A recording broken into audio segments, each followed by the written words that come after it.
Hi everyone. This is the video to discuss Mary Oliver's Imagery chapter.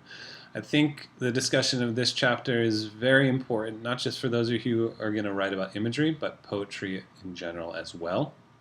Because imagery is such a kind of a staple and foundational skill for poetry, which this essay does discuss in detail. So I want to make a few clarifications about things that you might want to avoid falling into, or claims you might want to avoid as your kind of final claims for if you're writing about imagery.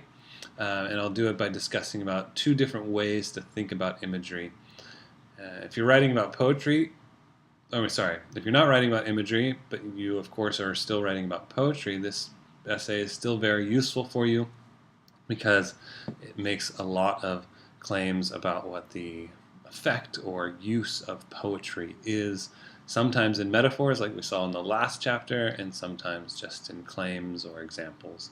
So we're going to look at a couple of these key distinctions, and I've already kind of put them together for us in this worksheet. So I'll kind of lay out what I want to talk about. I'm just going to walk you through some of these quotes, and I've marked the pages in this worksheet so you can go and find these quotes on your own and read them in the context of their section. But these quotes help me make this distinction about two different things that imagery does. And again, we'll make some claims about poetry along the way as well. Like the diction, tone, and voice chapter, this chapter is not persuasive. In particular, it's more summary or informational. It's telling us what imagery is. It's defining it for us. It doesn't have a clear audience or problem that it's identified. And so what we're looking at this chapter for is just to see, again, how Mary Oliver defines. How does she define imagery? How does she define poetry? How does she define the effect of imagery in poetry and what it does to an audience? Without looking at specific examples even. Of course, she does give a couple poems in this chapter. One of them is The Round by Stanley Kunitz. And I'll end this video by just looking at this poem with you and doing an analysis of it in general, but also through the lens of imagery, just so you can, again, hear more and get more practice on how to look at poems and analyze them and break them down. So let me just read these first two introductions, and then I'll get to these two categories of thought for imagery. This essay does not analyze a poem to show the skill in action or the effect of the skill. Instead, it gives thorough definitions of what imagery is and what different forms of imagery are, such as personification, metaphor, simile, and such, and discusses their effects in general. This is something you'll do in the definition section of the essay. Define what imagery is and its forms are and what their effect is in general. By in general, I mean by not looking at a specific example. There's still specific effects that are being created, but without looking at a poem, an actual text of poem, the more specific or specific to that poem effect cannot be stated. That's what analyzing the poem is for, and we'll see that in the sound chapter by Mary Oliver very soon. Both sections below are the kind of claims that would end up in a definition section of your essay if you're writing about imagery. I've divided the discussion of imagery into two sections to ensure that those of you who discuss imagery don't end your definition at the general requirement phase. So what I saw in the poetry videos that you submitted and turned in, that when you were talking about the imagery of a poem, many of you kind of made some claims that captured the general requirements of imagery and what imagery was doing in those poems in this general sense, but didn't get necessarily into the specifics. And by specifics, we're going to talk about mental, logical, or emotional appeals that specifically move the audience in different ways. So, in general, this is what is true of imagery. And if you remember back to our first writing exercise of the quarter, physical details or physical senses, writing in detail, we started with that because I said close physical detail is the foundation of all poetry. It's there, inviting the reader into a realistic scene that they can imagine, because there's enough details for them to believe that it's real. And so that is the general requirement. Invite the reader into the scene, invite them into the scenario, the circumstances, the setting of the poem, so that they can see it as realistic. And that's what these three quotes capture. Mary Oliver says, the poem must have a necessary quality of detail, enough to sustain the reader's passage into the imagined world of the poem. She also says such texture, and she says imagery or detail is the texture of a poem, is vital to all poetry. It is what makes the poem an experience, something much more than a statement. For instance, this idea of experience, when any of the poems we've read so far really are describing their setting, describing their story, describing in close detail, we can close our eyes and pretend that we're there as part of the experience. We can pretend that we're on the Lake Isle of Innisfree making bean rows and making a cabin with William Butler Yeats. It becomes an experience because we can sense it with our five senses in close detail. And it's not just a statement, go out and get peace. It helps us feel that peace in a particular place. Mary Oliver also says, it takes a sure eye and a capable hand to be forever noticing and writing down such particulars. The poet must scrutinize the world intensely. If the poem is thin, it is likely so, not because the poet does not know enough words, but because he or she has not stood long enough among the flowers, has not seen them in any fresh, exciting, and valid way. So when she says stood long enough among the flowers, it's not actually a metaphor. She's referring to the Stanley Kunitz poem called The Round. So she's actually using that poem to help her make a definition about what imagery is and how it works in this general sense.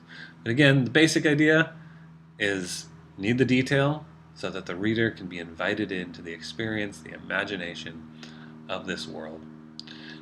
Now, if you just stopped there in your argument about imagery, it wouldn't be enough, because this is just the basic idea of imagery. This idea of imagery doesn't make meaning. It just invites the reader into the poem, but it doesn't make any indirect or subtle statements or values or messages that the poem wants to develop. It doesn't have us necessarily, in this general sense, responding emotionally or logically. It's just getting us in. Once we're into the poem, then imagery also has specific effects on our emotions and on our thoughts. And a true argument about and definition for imagery needs to move into this place where it's talking about the effects, how imagery makes meaning, not just what imagery is. So here are a couple quotes to get to this idea. Again, you can look at these page numbers and go to them and read them in the larger context. There's actually more quotes like this in the chapter. These are just some representative ones that I chose. So let's read them to see kind of how imagery works to make meaning.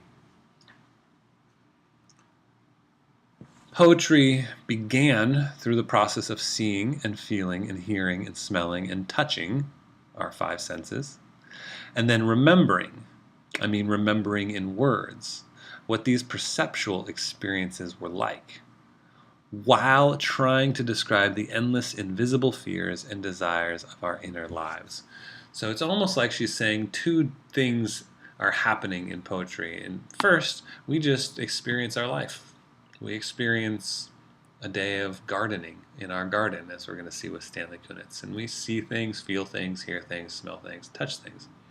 And that's fine. But then later, when we go to write as poets, there's a sense of remembering what that process was like, but also blending the memory of that with how we're feeling. invisible desires and fears of our inner lives. So this is making a note that when poets are developing imagery, they're doing it, yes, to invite the reader into the physical scene, but they're also using it to suggest what they fear, to suggest what they desire, and by nature, get us as an audience to respond emotionally to those feelings. And it's how we respond emotionally to their images and other technical skills of their poems as well that we can make an argument about what the meaning of their poem is, what they're trying to get us to see as valuable or believe in based on how we've felt and thought about it. So she ends this quote by saying the poet used the actual known event or experience to elucidate the inner invisible experience. So something's going on inside, and it's emotional and logical, or mental might be a better way to say it. She also says literature is not just words, neither is it just ideas. It is a formal construct mirroring all of life, reporting it, questioning it, and the power of poetry comes from both mental inquiry and figurative language, the very mud and leaves of the world. Mental inquiry, right? Where she's not just using images to make us feel, but also to make us think, to suggest ideas, as well as suggest feelings that are going to contribute to the meaning of the poem. Poetry is a serious business. Literature is the apparatus through which the world tries to keep intact its important ideas and feelings. And that's kind of just summarizing these two. The first one talked about feelings, the second one talked about thoughts and ideas, and this is capturing that idea. The poetry has that effect. So this kind of quote, maybe that kind of quote would help you define and explain what poetry is and what its effects are in general. Because she's not just talking about imagery here, she's talking about poetry. Same here a little bit. Here, she's specifically going to transition into imagery. She says figurative language can give shape to the difficult and the painful. It can make visible and felt that which is invisible and unfeelable. Imagery, more than anything else, can take us out of our own existence and let us stand on the condition of another instance, of another life. Again, a nice quote to kind of support this idea that imagery has a felt quality, that it represents this inner, invisible feeling that a writer has and an audience has, and conveys that feeling or thought in an image that the reader can then feel as well. The basic idea is if a poet feels afraid, they can't just tell the reader, I'm afraid. All that would do would tell the reader that the writer is afraid. But when it's given to us in an image and in description, we can actually feel that fear because we've been invited into the experience. And so this is going beyond, again, this general requirements of inviting the reader into the poem and moving on to these specific effects of both imagery and poetry in general, their emotional and logical effects, and it's those that actually make meaning in the poem. Now, of course, as you choose examples, specifically the poem to analyze, this is if you're writing about imagery, as you analyze your poem, you need to talk about the specific images in the poem and what ideas they're representing or what feelings they're representing to make sense of the main message of the poem. So let's move on to just a brief talk of the round, just to practice reading a poem. This technically is a poem that you can choose to analyze in your final paper because it is in the reading packets or the essays that we've read so far. Let's see. I'll go there just so we can see it. The Fish, great poem, one of my favorite poems. Elizabeth Bishop is a wonderful poet. Stanley Kunitz, another one of my favorites. So let's read this poem and maybe just kind of talk about a couple of interesting observations about how imagery is working here. The round. Light splashed this morning on the shell-pink anemones swaying on their tall stems. Down blue-spiked veronica, light flowed in rivulets over the humps of the honeybees. This morning I saw light kiss the silk of the roses in their second flowering, my late bloomers flushed with their brandy. A curious gladness shook me. So I have shut the door to my house. So I have trudged downstairs to my cell. So I am sitting in semi-dark, hunched over my desk, with nothing for a view to tempt me but a bloated compost heap, steamy old stink pile under my window. And I pick my notebook up and I start to read aloud the still wet words I scribbled on the blotted page. Light splashed. I can scarcely wait till tomorrow when a new life begins for me, as it does each day, as it does each day. Now, this poem is a poem that you could choose to analyze for a number of technical skills, for imagery, for diction choices, for sound as well. So this one is just a good representative poem. But again, this is just one of many that you have to choose from. Basically, if we're talking about imagery, we see right away that we get two rather contrasting images. And we know that images are supposed to convey feelings or convey ideas. And we are going to look at what ideas or what feelings these stanzas or series of images divided by stanzas represent. So I'm going to work backwards really fast by just pointing out that the last line of the first stanza says directly what the feeling is. It's gladness. And not just gladness, but it's a curious sense of gladness. So there's a sense of surprise. He's surprised by what he sees and what he's described. And he's also very pleased with what he sees and what he describes. And the images really confirm this. So he technically didn't necessarily, for the image's sake, need this last line, just as Butler Yeats didn't need to say peace in his poem for us to feel peaceful. But I do like that he puts it at the end of the stanza, not at the beginning of the stanza. Because by the time he says this, a curious gladness shook me, we as readers have already felt pleased and surprised by the closeness of this detail. So it's almost just confirming what we already felt.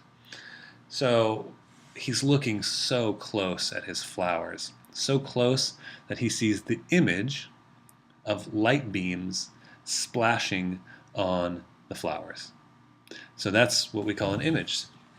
Now, light splashing on a flower, that gives us a sense of beauty, a sense of delight, a sense of just curiosity about the natural world and how these things work. And so we're already feeling this way. And so this is how we start the poem. And then he looks so close at the hump of honeybees and how light is flowing over. You know, you have to be looking really closely at a honeybee to see light flowing over it. But again, this image, combined with the word flowed, as we saw with splash up here, really creates this sense of gentleness, of ease, of just pleasant afternoon. And we're already feeling this way. Then he refers to light one more time.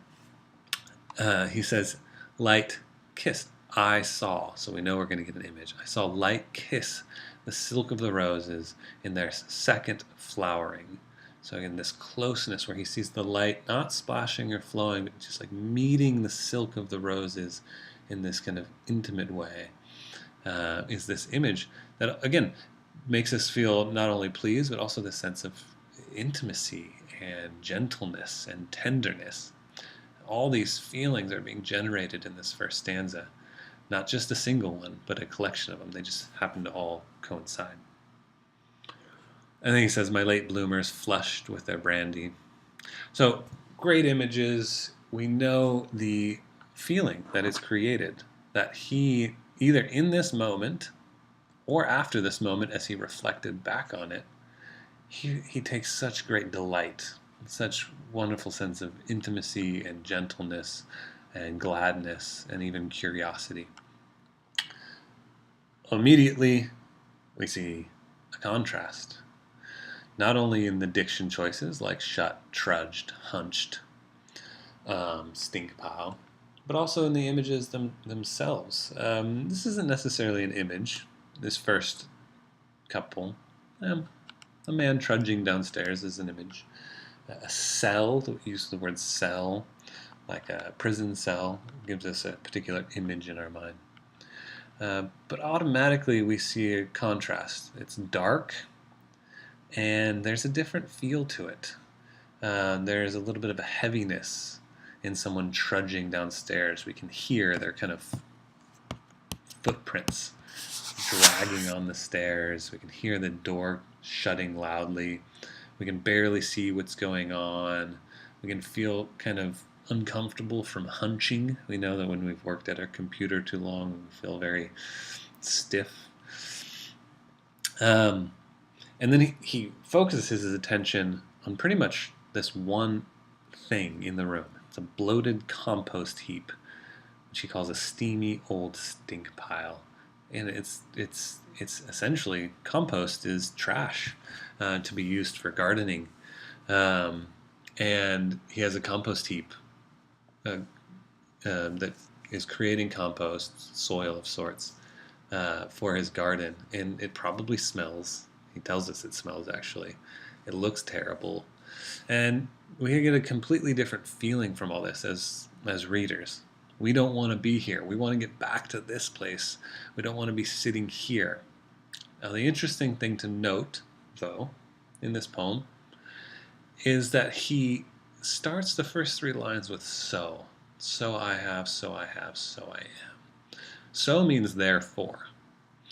And what's interesting is that he's saying that because of what he experienced in the day, because of the gladness that he felt, because of that, he has gone to do this. So while we as readers from these images feel a sense of heaviness and discomfort and uncertainty, there is a question of how much he feels that way.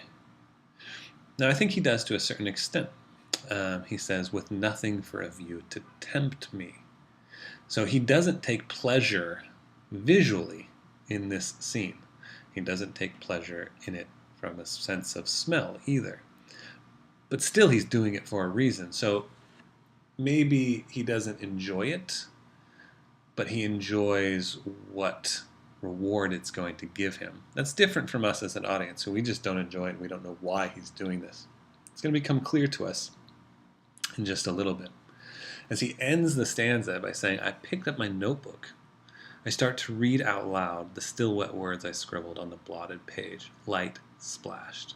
You remember? That's how the poem started. This poem's telling a little bit of a story that while he was gardening, while he was feeling all this stuff, he had the idea for a poem. And he said, let me write down in my little journal, or in this case, a little notebook, light splashed this morning. And maybe, we don't know, but maybe he just wrote the first three lines, and then that was enough. It was just an idea for a poem, an idea for this visual that he had that he really took joy in. But he comes back to it. And what's interesting about this second stanza is that it actually ends on a positive note. It ends where the poem began. So then we ask ourselves, by the images, we're made to think that this is good and this is bad. And yet this last line seems to suggest, as long with this tempta, that the writer feels differently about it. That his return to the image of light splashed shows that there is a sense of gladness within this environment as well. Even though it's not in his view, it's in his imagination. So much so that he tells us, I can scarcely wait till tomorrow, when a new life begins for me, as it does each day, as it does each day. He tells us that he can scarcely wait for tomorrow in the midst of this scene, this image that we feel one way about, but maybe think that he feels slightly differently about. So we can say in interpreting this poem, oh, well, he's waiting for tomorrow so that he can get back to this. He doesn't really like this. This is bad, so he wants to get back to this. But he does say, I can scarcely wait for tomorrow.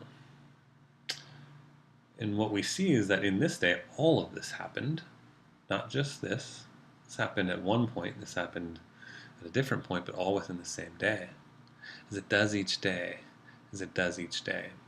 There seems to be the suggestion that he enjoys equally this process and this process, the process of viewing, the process of writing.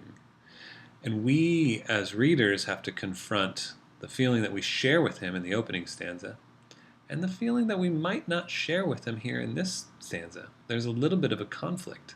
Wow, why would you want that when you have that? He's telling us there is some value to removing ourselves from the beauty of the world that tempts us and distracts us, to put ourselves into places that might make us uncomfortable to one degree, but that actually help us generate and appreciate the good much better.